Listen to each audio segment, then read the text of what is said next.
இந்த மங்களூர் மங்களாதேவி கோயில் என்பது சக்திக்கு அர்ப்பணிக்கப்பட்ட ஒரு கோயில். அதாவது துர்க்கையின் அவதாரமாக மங்களாதேவி அம்பாள் அங்கே வீற்றிருக்கிறாள்.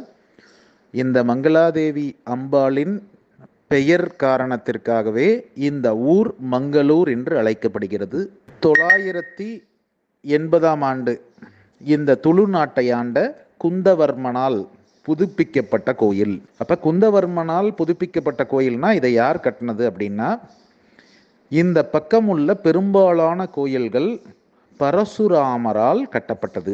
அதாவது பரசுராமருக்கும் படையை ஆட்சி செய்தவர்களுக்கும் இடையே நடந்த போரில் அவர் அனைவரையும் கொன்று குவித்ததன் காரணமாக அவருக்கு ஏற்பட்ட தோஷத்தை நிவர்த்தி செய்யும் பொருட்டு இந்த மலைப்பகுதிகளுக்கு வந்து பல்வேறு கோயில்களை நிறுவி அவர் வழிபட்டதாக புராணங்கள் சொல்லுகிறது. அந்த மாதிரி இந்த மங்களாதேவி கோயில் சக்திக்காக தோஷ நிவர்த்தி ஸ்தலமாக பரசுராமரால் கட்டப்பட்டது.